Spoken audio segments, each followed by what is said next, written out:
नमस्कार प्रिय दर्शक बंधुगण संबल भूमिर आज कार्यक्रम को आपण मानकु अनेक अनेक स्वागत। वर्तमान श्रीमंदिर अघटन पर जो बलभद्र पड़ी जीवा घटना पर प्रशासन जोरसोर उद्यम जारी रखी एवं सरकार मध्य कड़ा पदक्षेप नहीं। तार जे मुख्य प्रशासक थिले यादव बाबू को बदली एवं तांका स्थान रे श्रीमंदिर रो जे मुख्य प्रशासक थिले पूर्वतन डॉक्टर अरविंद पाढ़ी को सेठारे नियुक्त करा जायछि मुख्य प्रशासक भाव में। सरकार यह भल पदक्षेप यह सहित आम डॉक्टर पाढ़ी को मध्य अनेक अभिनंदन जनाऊँ। आमर आशा से सुचारू रूपे यह कार्य सब संपादन करेंगे। आम केवल नुहे समस्त जगन्नाथ प्रेमी आपण भरोसा रखिंट कारण आपण जड़े दक्ष प्रशासक से कौन कि आपण अमल आपण थिले थरे मुख्य प्रशासक हो श्रीमंदिर सेमती किछि आखि दृश्या अघटन घटी नथिला सुचारू रूपे सब परिचालित करदे आप तेज से जाओ।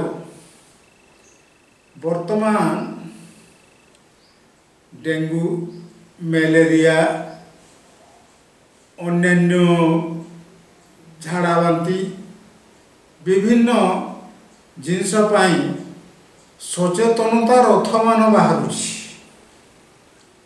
आमर संबलपुर जिलार मुख्यालय रे संबलपुर पौर निगम अंचल रे यही रथ सब परिक्रमा करुछि।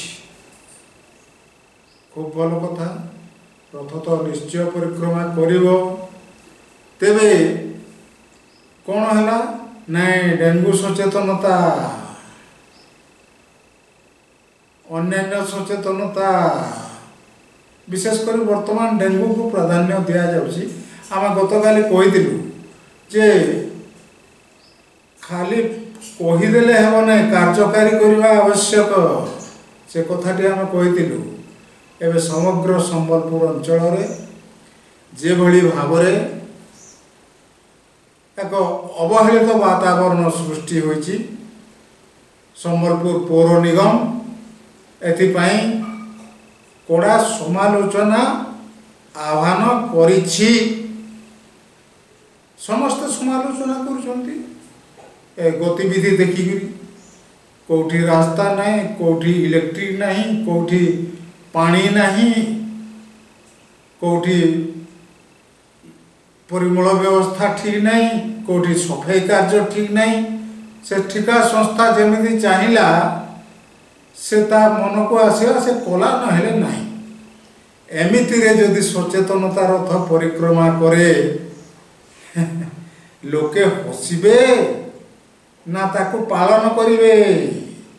एटा हमर जो ऑफिसर सार माने अछंती से मानक टिके विचार करबा कथा। अरे प्रथम तो आम काम करिनु अलिया आवर्जना जमा होकर पड़ुची घास बुदा सब माड़ी जाउची आउ आमे सचेतनता रथ बाहर कले लोके कौन कहिबे एमती। किंतु सचेतनता रथ जाउची ता बाटरे तेल पेट्रोल खर्च करी करी ठिकारे सेटा गाड़ी मान को लगाई प्रचार चली तार फल होची शून किए ग्रहण करिवो। एणु आमे पौर प्रशासन को संबलपुर पौर निगम कर्तृपक्ष को आमे एही मागणा परामर्श देवा चाहूँ जे सेमाने यथाशीघ्र संबलपुर जमिति गोटे भल वातावरण रहिबो से प्रत्येक दिगरु से रास्ता हो, पानीय जल हो, परिमल व्यवस्था हो, ए सब सुधारिबा को चेष्टा करंतु। नहेले क्या कहवा कपाल सिना कर मारिबा